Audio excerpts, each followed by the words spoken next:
back. So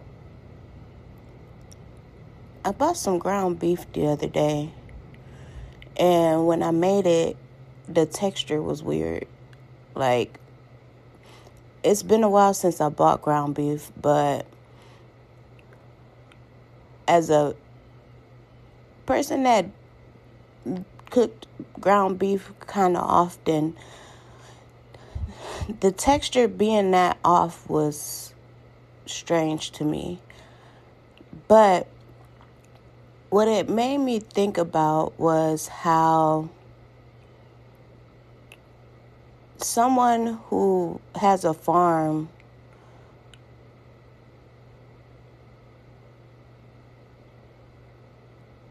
would take whatever form of meat to like a butcher.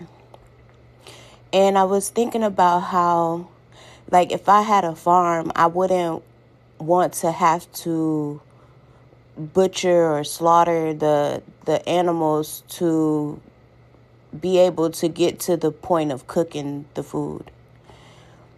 But I was thinking how that is a butcher's job. Like, a butcher doesn't mind doing things that a butcher would do because that's what a butcher does. So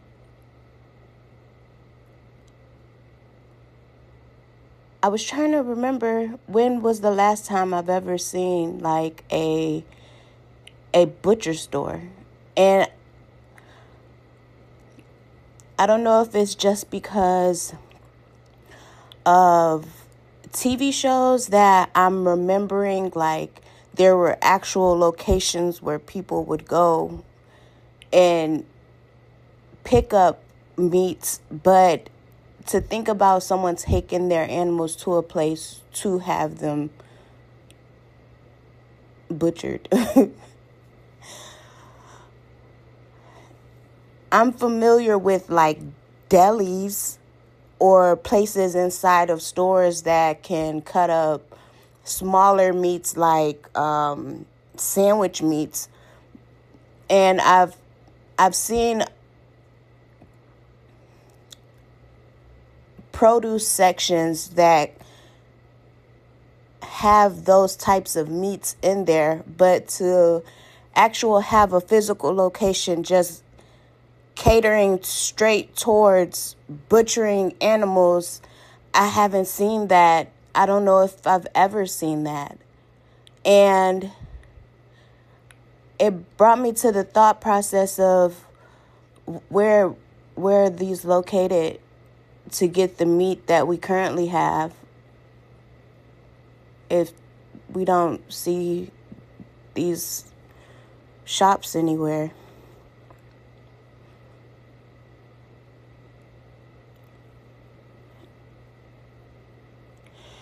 And I was just thinking about how the process of getting things naturally to people have changed drastically, and how you can literally taste the difference. Like, the texture of the meat was noticeably different. Was that still ground beef? I have no clue, but I know what the ground beef I used to buy's texture is like as a texture person, and I know that ground beef was not what I was used to. So it just had me thinking about how things are placed to make it seem as if they are supposedly beneficial, but when you can taste the difference, or you know the difference in something that's natural and not, it makes you question the intention behind it and if it's actually good for you. So I remember I was working at this job, and they kept trying to place a time limit on how long we were on the phones. And the way that I work, I try to actually help people the best that I can. And at that time, just where I was working at, sometimes you would have to be on the phone a little longer than expected to actually get these people what they were needing. And because people didn't know all of the details of what was taking place to get the people to the correct resources that would actually help them, they just figured that I wasn't using my time wisely with the phone calls. And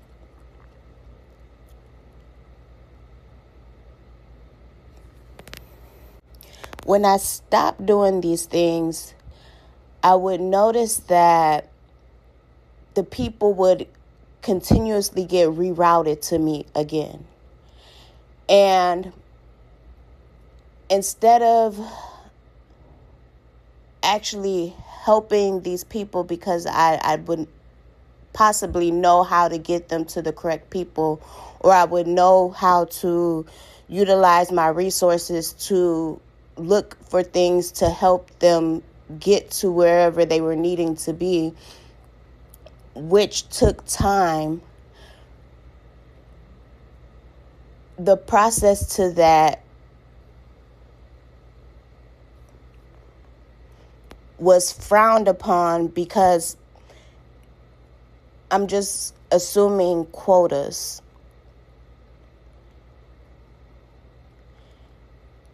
I've noticed we've gotten to a point where people scream and holler, humanity this, humanity that, caring about the peoples with this and making sure people are doing what they're supposed to with that. But they're still trying to take situations and force them into a criteria.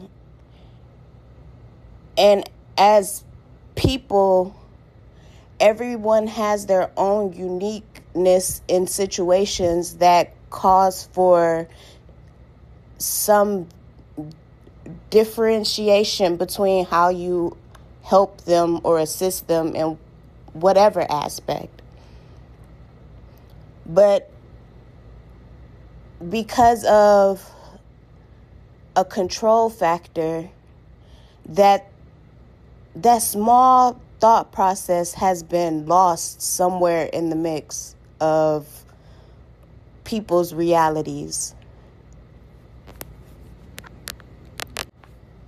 So I was looking at a video where a lady, I don't know, I'm assuming she wanted to test something out for herself. So she walked outside without her hijab on. Sorry if I mispronounced that. But when she was walking around and she was capturing the different people's reactions, some people looked at her like with disgust.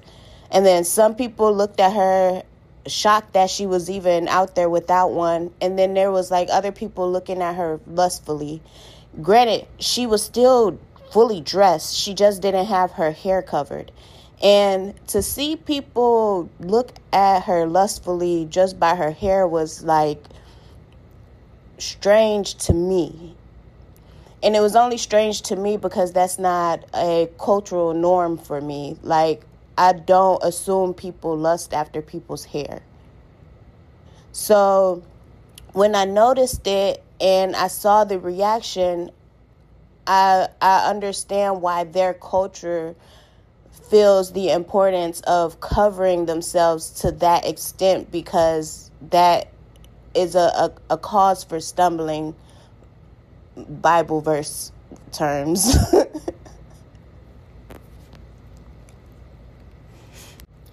But what was strange to me was, why should that lady feel any type of concern for the lack of another being able to control themselves, which is, I'm assuming, the purpose of her doing that, I'm going to say, experiment for herself. Then I saw another video where this lady was explaining how she was homeless and she was just asking for assistance. And she was saying how God led her to move to a different city. And when she was speaking about it, she was talking about God she was calling him a him. And she made another video explaining how she had to clarify when she said him, she was talking about God. And from the standpoint of a person that believes in God, when she was speaking on these things, the way I interpreted it, she was talking about God. But hearing the second video made me realize that there are people that are listening for what they want to hear. And to be honest with you, I'm not going to lie to you. I was watching or looking through her videos because I wanted to make sure that her intentions were pure as well. So even off the first video, I knew what she was talking about in the sense of talking about God. But it wasn't until I heard the second video where I noticed that not even in just her situation, but in a lot of situations, people are listening for what they want to hear and not listening to what they're actually hearing. Now, for me, I often equate that to men. Like, most men, if you're speaking to them, they're listening to the words, they're listening to what you're actually saying. But for women, most of the times they're looking or listening for the intentions behind the words. So, for example, if you tell, like, you know how there's always jokes depicted of women asking men to go get their feminine products from the store, and a man will come back with, let's say, some pads with some actual wings. And it's a slight joke because, like, as a woman, you would know that you mean a pad that has the little flaps that you can stick behind your underwear. There's a underwear flaps that go behind your underwear part. And as a woman or a person that has periods, that makes sense. But for a man, picking up some actual wings makes sense because they probably think you're craving wings or something at that point.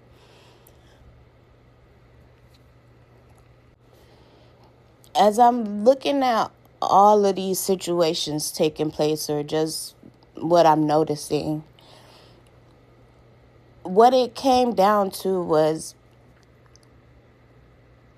why God had to mention that he pays attention to the intention.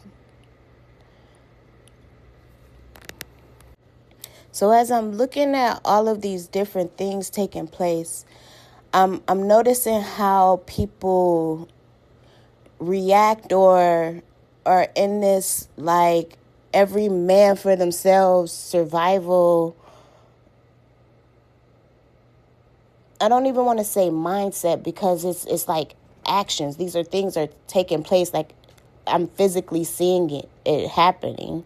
So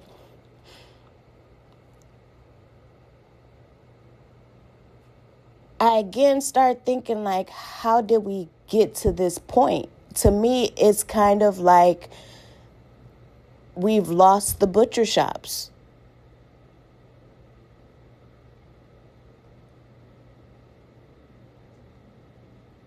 We've lost the natural processes that are a part of just the natural way things are taking place to get to what they're intended for.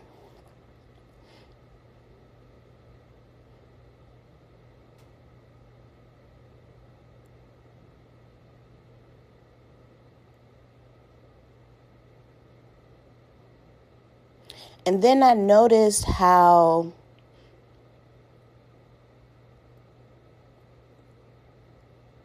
people that probably would care less what I would do if it didn't have some type of benefit to them would come around as if their presence was of more importance to me than what it was expected to be for them. Or I'll hear people word things in a way towards me, to me, that didn't seem natural to me.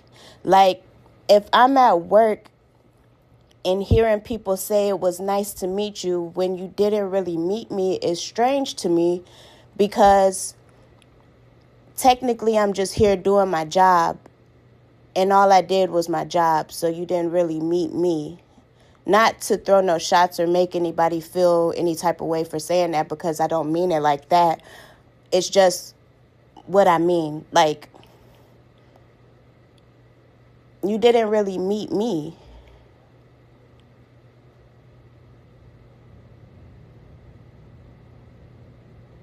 But from their perspective, how I showed up and treated them could have been a form of their way of feeling like they met me, if that makes sense.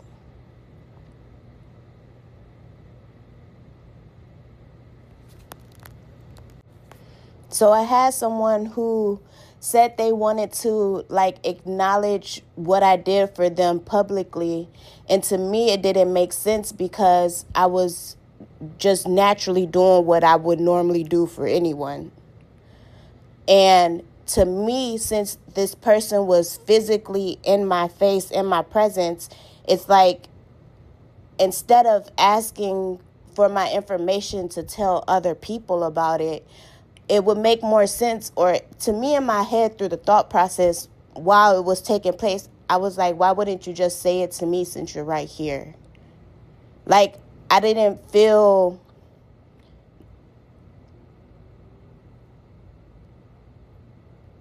like the intention was the natural way of doing things. Like, naturally, if you're right there in front of somebody and you want to tell them, for example, I saw someone who looked familiar to someone that I don't know why I have some type of traumatic response. For some reason, God has blocked that part of my life out of my memory, because clearly it's some type of trauma behind it. And I'm okay with that. But I saw someone who featured this person, and I liked the way they were dressed, so I complimented them.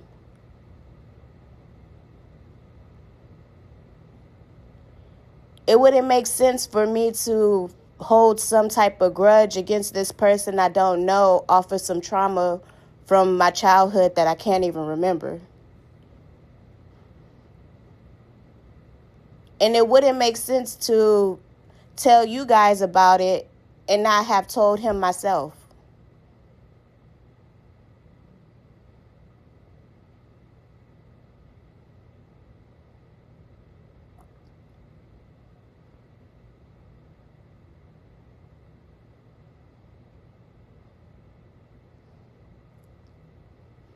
I just know a lot of things are not natural. And times have been really strange.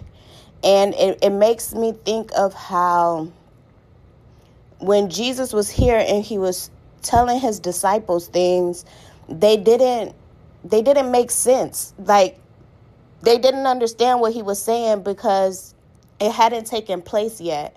But afterwards, when they look back at what he was saying and realized that everything he was saying was starting to take place, it was just like, okay, in this word, it's saying in the end times, things like this will take place. Look out for this and that will happen. And just know that this is that. So it's just like,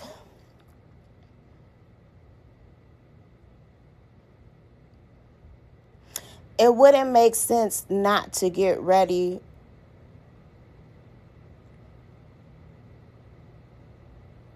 when things are showing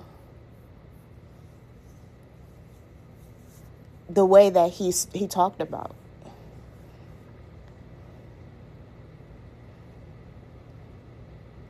But we also have to remember that even though the way it was worded, it didn't turn out exactly how it was worded either. What I mean with that, tearing down the temple and rising again in 3 days.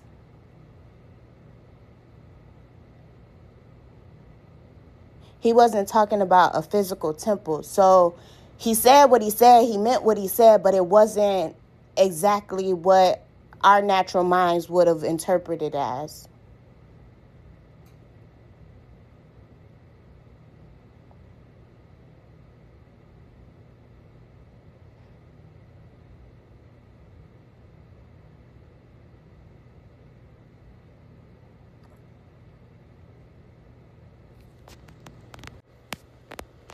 All I'm saying is that the new stuff they trying to push sound good, but the meat don't taste the same, bro.